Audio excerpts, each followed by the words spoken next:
sick and injured. Andrew had his surgery and is hobbling, and Aaron is hobbling, and Wayne is home, Tim's brother, but they're encouraging him to follow up with the doctor that Randy had up at UAB.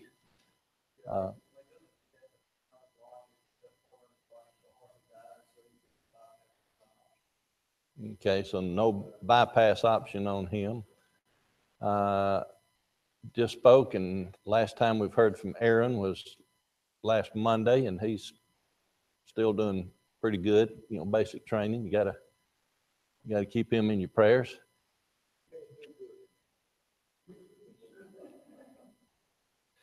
Dave, it's great to see Dave back with us after his surgery, and I noticed he had his little fluffy friend with him, his best buddy. Dot and Glenn. Bobby has a back problem, but glad to see him with us. And he just told me that his dad had just fallen out of his computer chair and broken his hip in 2 places and had some pins and screws put in. Charles is had a pretty rough Monday, but otherwise has had a pretty good week. And Tina always. Holly, saw her yesterday, and she had a great day yesterday, but with the medication they're doing with her this morning, it was a little bit different issue. Brother Terry will be very familiar with this. They're trying to take her off of prednisone and change to something else, so that gives you that wild ride at times. Speaking of Terry, always keep him in our prayers. Have I missed anybody?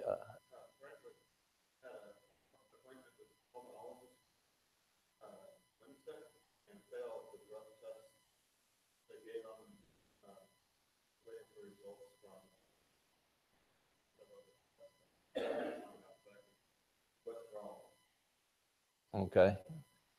Frederick Harbaugh had a pulmonary test and didn't do so well, so they're waiting on other tests on that. Anyone else on there?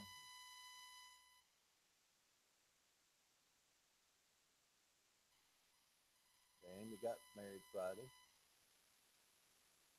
Brother Jim, lead us in prayer before we begin, please.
Acts chapter 12.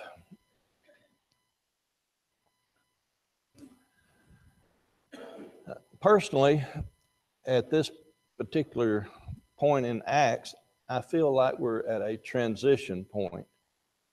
And the best way I know how to do this is sort of give you an historical setting of where we are and tell you about some of the changes that I believe has taken place and why that I think we're at that juncture. If you recall your history, Augustus Caesar was on the throne when Christ was born. Tiberius Caesar was on the throne when Christ died. Then we went through Caligula. He was only 4 years on the throne, and he wasn't a very good person. Then where we are right now is Claudius Caesar. Claudius was from 41 to 54 AD. And also, if you tie in with that, Herod, we're looking at Herod Agrippa at this point. And we can narrow this chapter down to almost the exact year that we're talking about. Because on the end of the chapter, we're talking about Herod Agrippa dying. He died in 44 AD. So we don't know when this chapter started, but if you look at it the way it flows, it probably was in that same year. I doubt very seriously if, just personal opinion now, but I doubt that Peter was released from prison and went through that. And then when we get over to the transition in verse 20 that says when Herod, prior to that, when Herod went to, when he moved on there, I don't think there would have been more than a year. So I think we're probably at the year 44. Now, one of the things that's important in here is that with Claudius being on the throne, as of yet, the persecution of the Christians was not coming from the government. The persecution of the Christians started a couple of decades later under Nero. Somewhere around 64 is when he really went off beam and started persecuting the Christians. So all the persecution is still taking place. Now with Herod dying, now we have no one in that line there is still some persecution going on, but just like when Paul was removed from the persecution scene, the extent of it, in other words, Paul was obsessed when he was Saul in persecuting the Christian. Herod, because of his position, and like I said, we're talking about Herod the Great's grandson, so we've gone through 3 Herods on the throne as the high priest, and now they're in decline. So what we're doing is transitioning at this point. You see, Herod is the one that had Peter put in prison, get him to go through all of that, but he died. There's still some persecution going on, but there's relative time for 15, 20 years till Nero loses his mind and goes into heavy government persecution. Does all that make sense? Okay. Acts chapter 12 and verse 1. Now about that time, Herod the king stretched forth his hand to vex certain of the church. Now, I prefer the King James Version. That's what I grew up with. I know a lot of the words in it are archaic. Sometimes we have to look at other versions of the Bible to get better meanings. But if you've got the New King James or a couple of others, what does the word vex mean? Whoa. Harass, afflict. In other words, he's just looking to inflict or put them into a painful situation when he does that. And he killed James, the brother of John, with the sword. Why do we need to know that it was the brother of John that he killed? I mean, the brother of James that he killed. Back up. Why do we need to know that James, the brother of John, is the one that is killed here? All right, because there's at least 2 more James in here. We call this one, he's the son of Zebedee.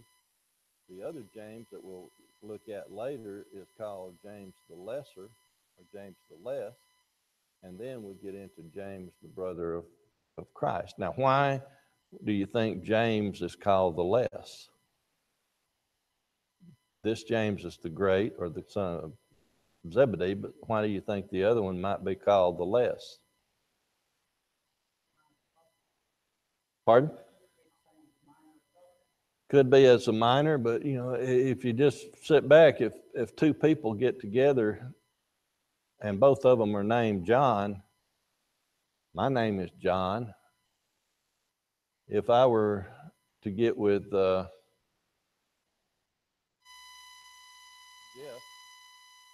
Jeff and I standing together, and both of us happen to be named John, how are you going to distinguish? Probably Big John and Little John, right? So, they had to have a way to distinguish between the two. But what we're talking about here is James, brother of John, with a sword. Now, it says he was killed with a sword. This is going to be graphic. This is the way things work. Killing with a sword, you can't behead. That was normal procedure for killing someone with a sword back at that time. We still see that in today. But it's just favorite method of what is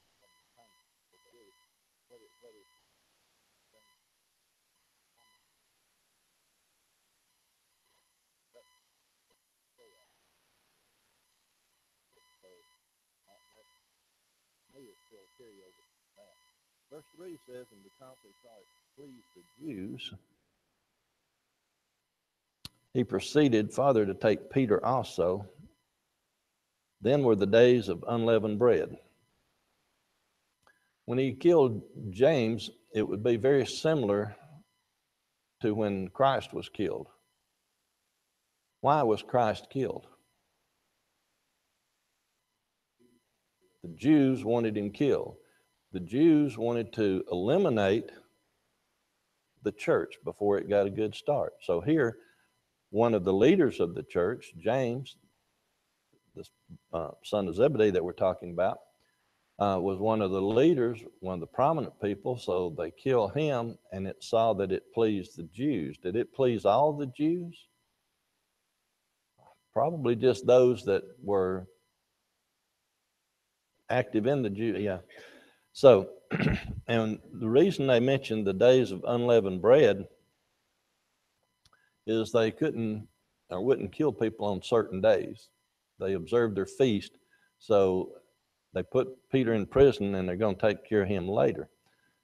Verse 4 says, and when he had apprehended him, he put him in prison and delivered him to 4 quaternions of soldiers to keep him, intending after Easter to bring him forth to the people.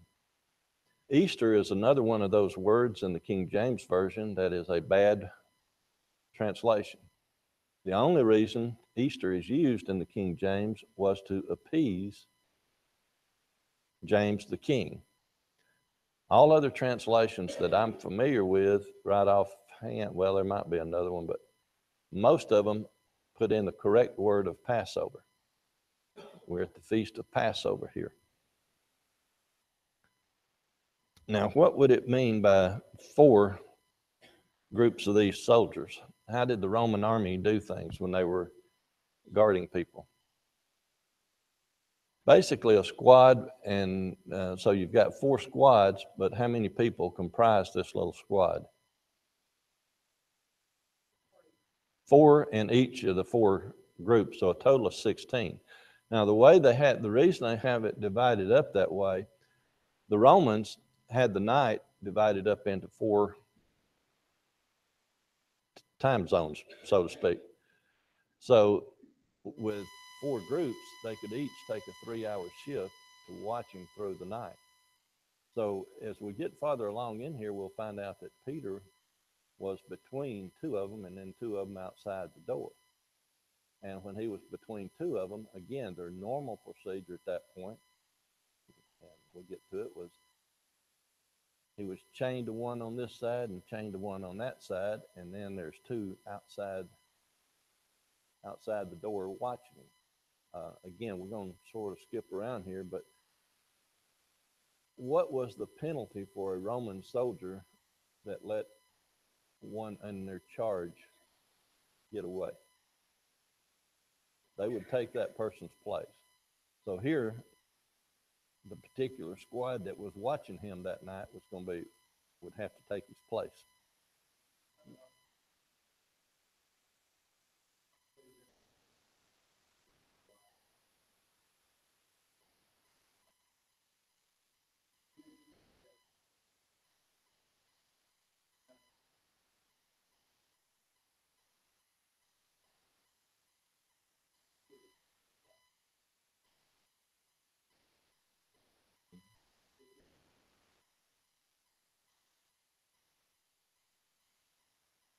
Especially if there's nothing going on.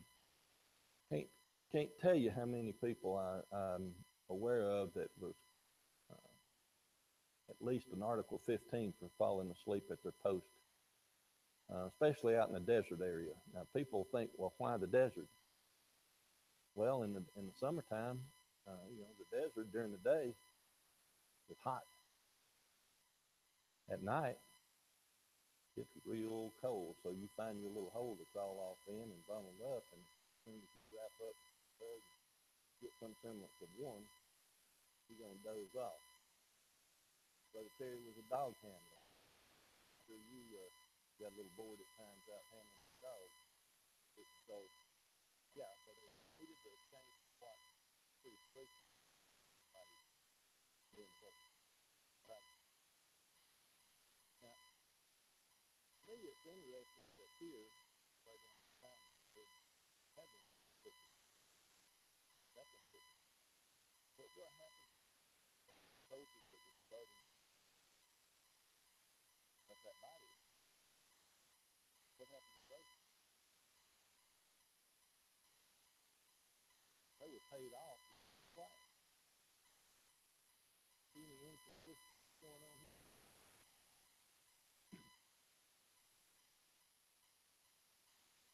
Never followed their own law. Okay. Well, they didn't really.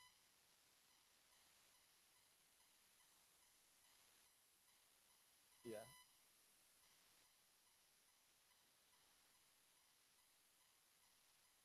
Correct. So today, if anybody is chained between two officers and two more standing outside watching, they're pretty secure. Verse 5 says, Peter therefore was kept in prison, but prayer was made without ceasing of the churches unto God for him. We'll find out as we go on through here that not ceasing means that they was even doing it at night. Now, several years ago, and I talked to Andrea about this, and neither one of us can remember what the specific occasion was, but at a congregation we attended in Memphis, Tennessee back in the early 80s, they had what was referred to as a chain prayer.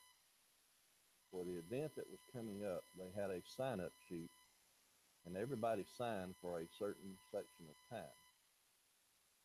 Now, nobody called and followed up to make sure they was doing it or anything like that. They just took everybody as to trusted everybody. But for whatever reason, they wanted that prayer to go for 24 hours.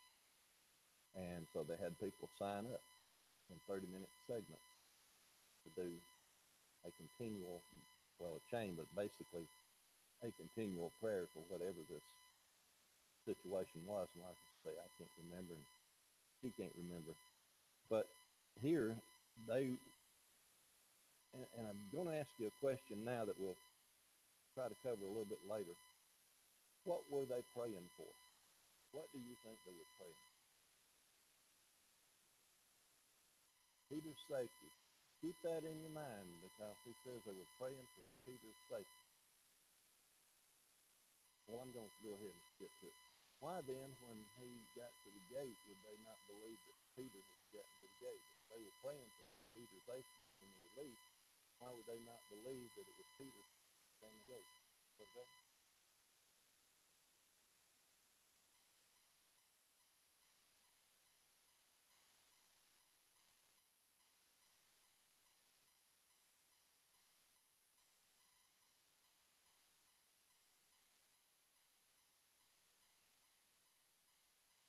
Well, what Brother Golden told us was a couple of theories going on that. One is that they were not praying for his release, but for him to remain strong in the faith, and that the punishment would be quick, basically painless.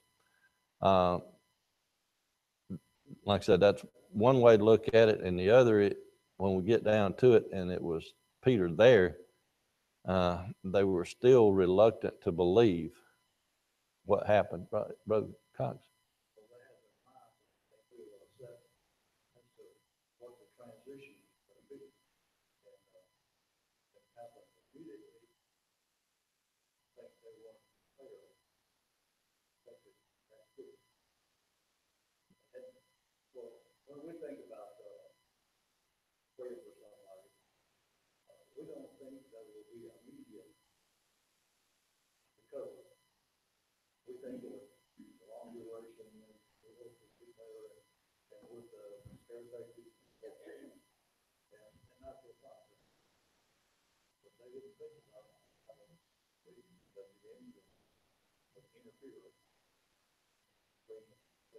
Well, to this point, he hadn't told them the story, so they didn't know.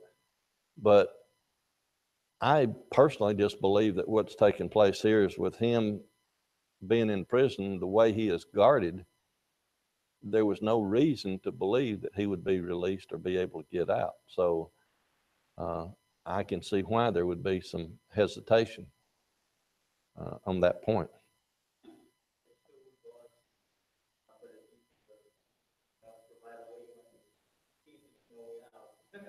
Correct. Verse 6, when Herod would have brought him forth the same night, Peter was sleeping between two soldiers, bound with chains, and the keepers before the door kept the prison. Already discussed that one. Verse 7, and behold, the angel of the Lord came upon him, and a light shined in the prison, and he smote Peter on the side, raised him up, saying, arise quickly, and his chains fell off from his hands. 2 or 3 points here. Light shined. As we go back and look at things in a timeline, what happened at the grave when they went back to prepare Christ? There was the angels and the light. As we go through back all the way back into the book of Exodus, the burning bush, there always seems to be light when God or God's representative is around. And it says they smote Peter on the side. Now, we generally think of the word smote as being what? Struck somebody, planted one on them. Here, I believe it's more just along the lines of nudging them to get wake him up, not anything violent. And then it said that his chains fell off from his hands. Now, Brother Cox had said earlier that it was probably because they didn't realize things were going to happen so quickly. Is the reason they didn't recognize him? Well, I'm going to challenge him on that thought, because if you go all the way back to every miracle or everything that happened in the New Testament, how long did it take Jesus to heal people? With a spoken word. How long did it take for others to do things? With the spoken word. So I don't think that they were set up to think that anything that would happen would be an extended period of time. Bobby? Some instantly and others not at all. If you go back to Lazarus coming out of the grave, those that were there, some believed, and what did the rest of them do? Would not believe their own lying eyes, as the old saying goes. So, anything else on that? Brother Clark?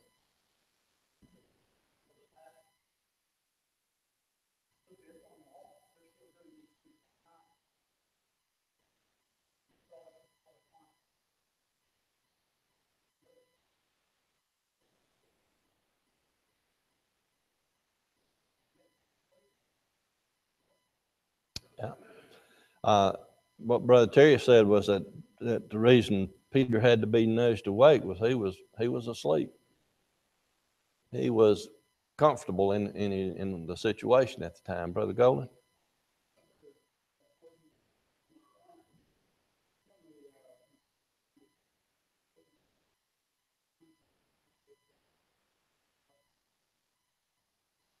They had her a little water in the face. Bye.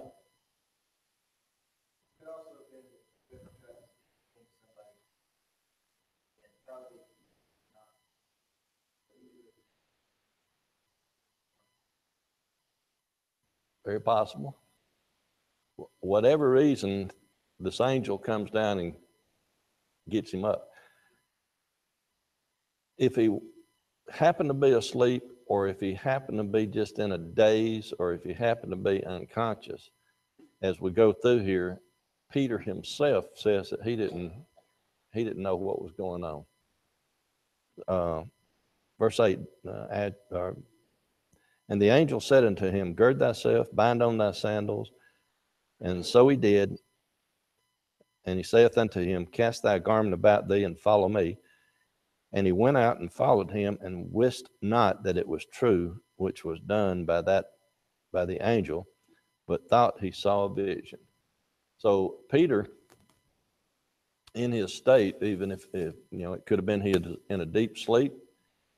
It could have been, as Bobby said, that he was just very uncomfortable and in a daze or a fog, or it could have been that he had a little bit more extreme and was unconscious. But roused him and took him out. Peter was not sure that it was really happening.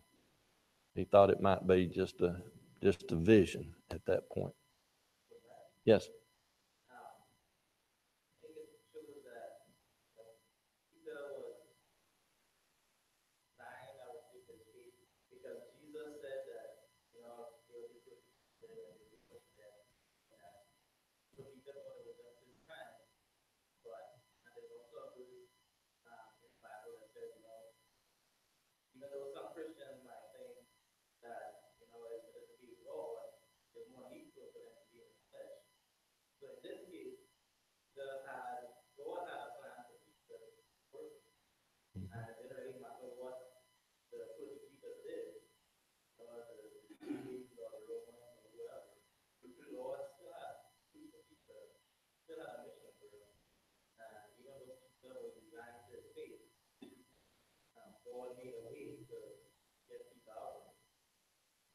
I believe you're absolutely correct, that because Peter had just seen or just knew that James had been beheaded.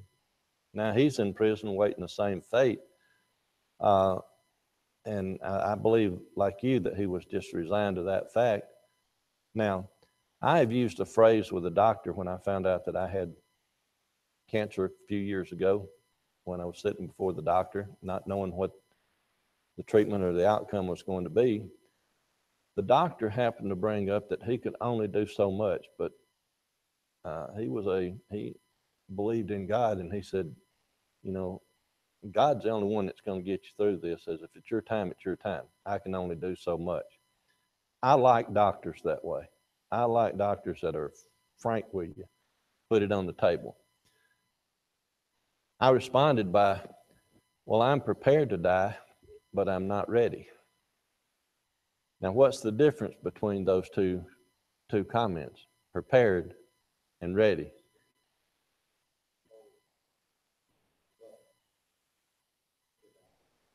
You're spiritually prepared. If it happens, you're prepared.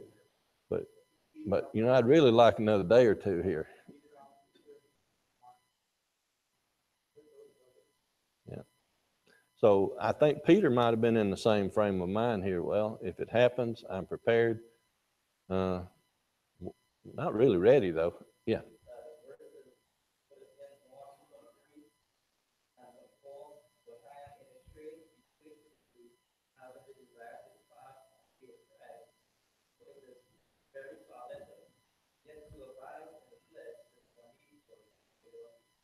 Yeah. Which brings up the point that you're saying there. For everyone that is a Christian, would it not be better for us to die immediately and be in heaven? To be acceptable but not better? Why not? Still got things to do. There's a plan, okay?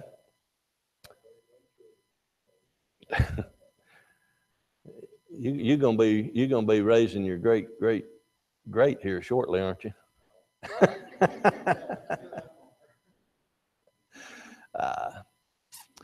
Verse 10. When they were past the first and the second ward, they came unto the iron gate that leadeth into the city, which opened to them of its own accord. I changed that to its because the King James says his, but other translations have it more correct, its own accord. And they went out and passed on through one street, and forthwith the angel departed from him.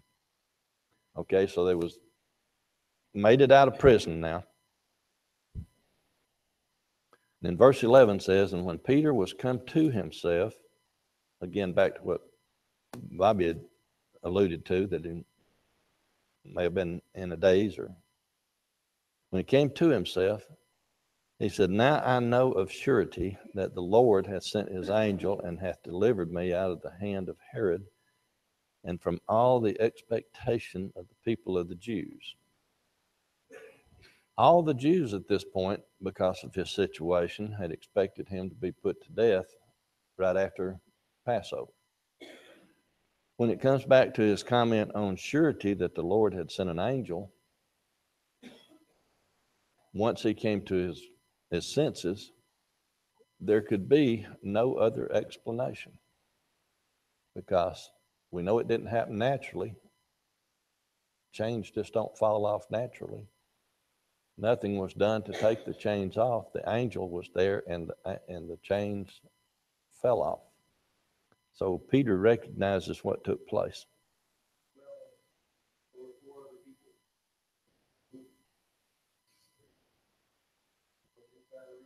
Two on the outside. Now, just put yourself in the soldier's mind, if you can, for just a second. What would you think if you were in the position of being the guard over this individual, knew that you had him bound securely with chains, knew that there was a door shut, bolted, and by the way, those prisoners back in those days were very secure, the iron they used, and that there were two guards outside. Now, what are those four guards? What's going to go through their mind when they, oops, huh? Imagine a little terror went through their mind about, well, I've just signed my death warrant.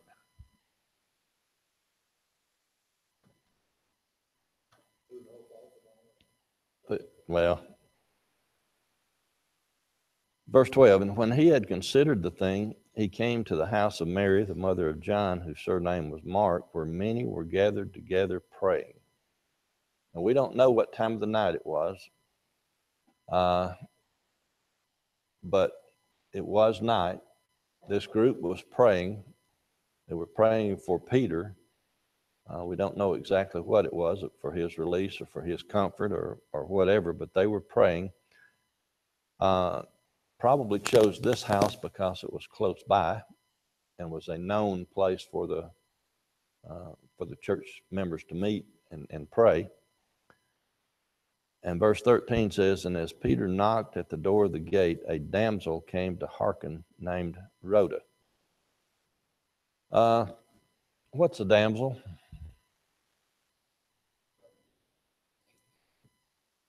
I'm getting two or three things. A girl?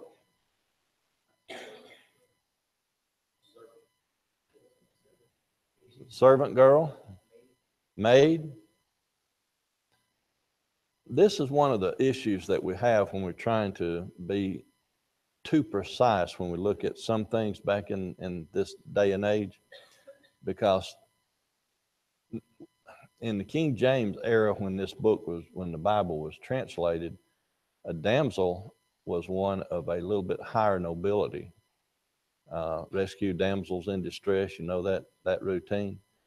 But if you look at the saying back in those days, it basically just meant a young unmarried woman, not a child, but probably in her mid-teens to late teens, somewhere in that range, or maybe a little earlier, because they married sometimes at the age of 13, 14, and 15. But anyway, just an unmarried girl, older than a child.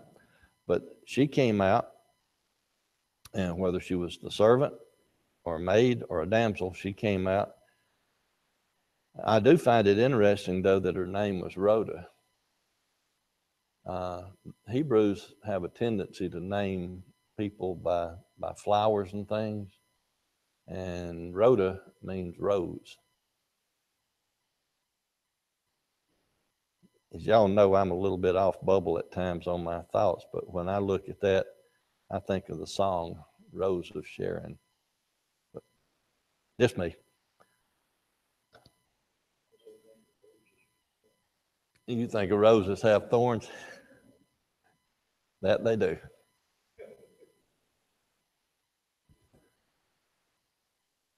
Verse 14 says, and when she knew Peter's voice, she opened not the gate for gladness, but ran in and told how Peter stood before the gate.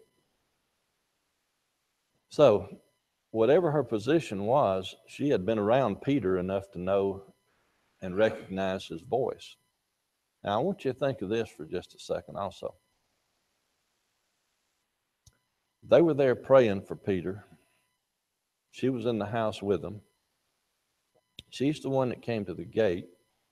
They all know that where Peter is, or where Peter's supposed to be now, and what's going to happen to him.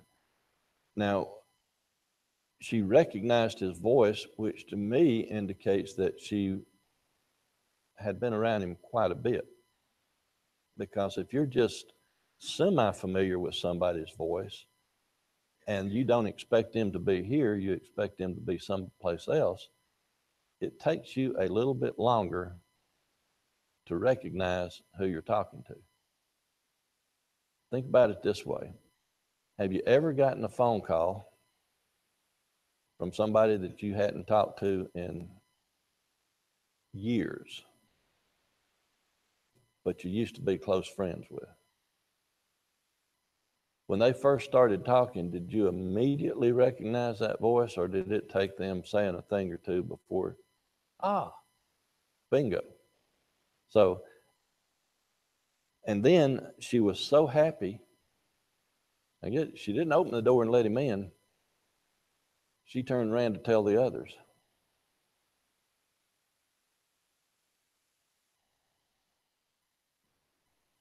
Verse 15, and they said unto her, thou art mad. Now here's where we get into the situation of they're praying for him.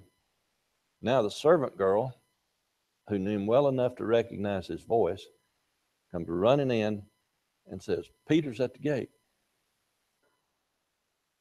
You're mad. Now, they'd been praying for him, so why would they think she was mad? Crazy. Loco. But she constantly affirmed that it was even so. Then they said, it is his angel. You're nuts. No, I'm not. It's Peter. It must be one of his angels, or an angel. See, the Hebrews, way back when, and through this time, they thought that when everybody was born, everybody was assigned a guardian angel, an angel that would watch over and take care of them. Christians now are still hanging on to some of that old knowledge that they had. So here they're saying it must have been his angel. Well, they wouldn't think it was his spirit yet because he was not supposed to be dead. Remember, they didn't kill people during the feast days. It was going to be after. So unless something weird had happened, that he had just died, there would be no Spirit yet. Peter is still there waiting for the execution. Any other questions, comments on that?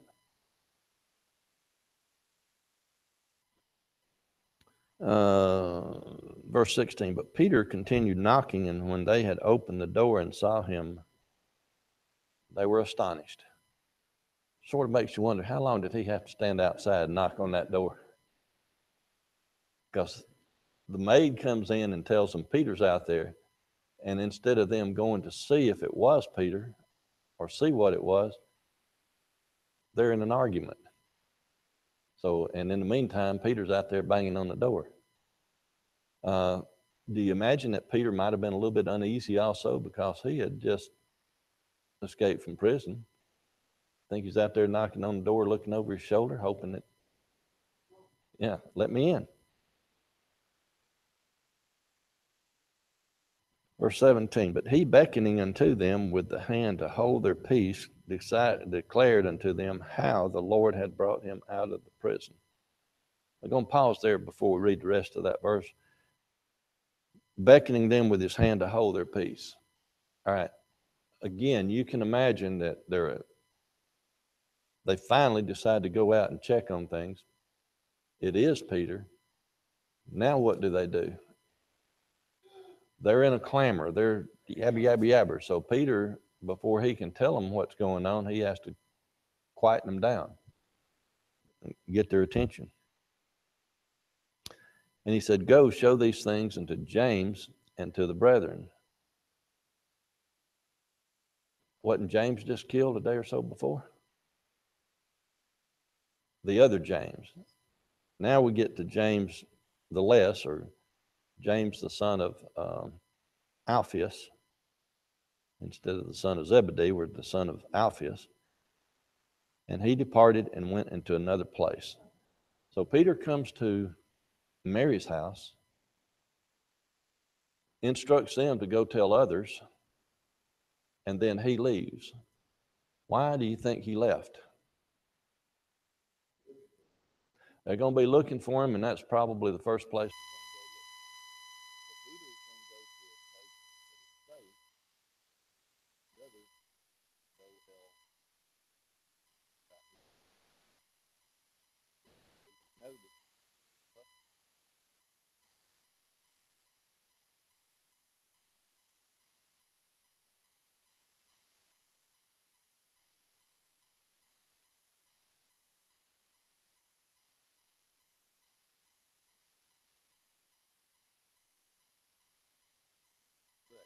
And in verse 17, very important, Peter declared it on how the Lord did.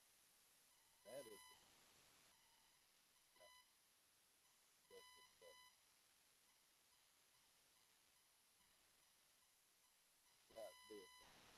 started out the class.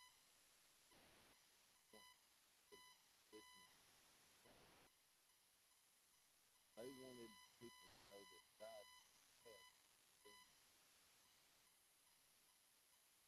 If we put things in time,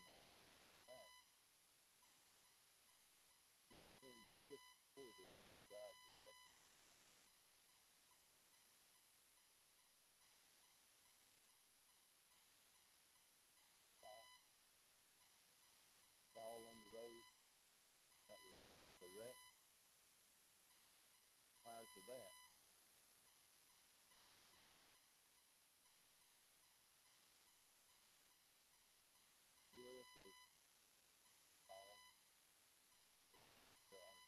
several things find the time that Saul wrote, or he was the one that said, his reconciliation Peter was the first time in church. Peter count to so that's sort of the time.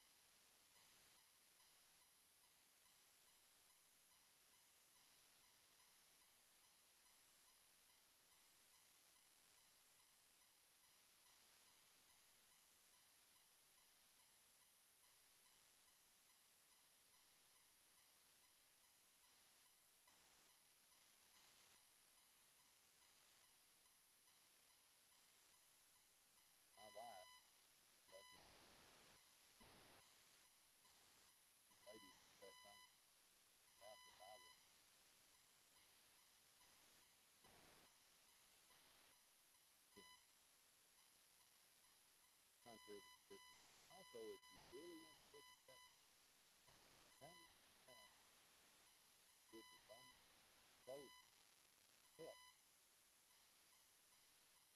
save them? Okay. Go through and look at it. There's 5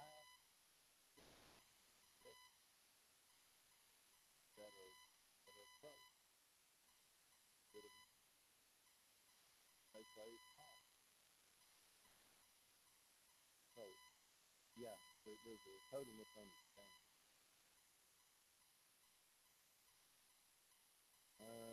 Verse 18. Soon, verse 18, we'll start with that, I guess, next. Thank y'all so much for your questions and comments.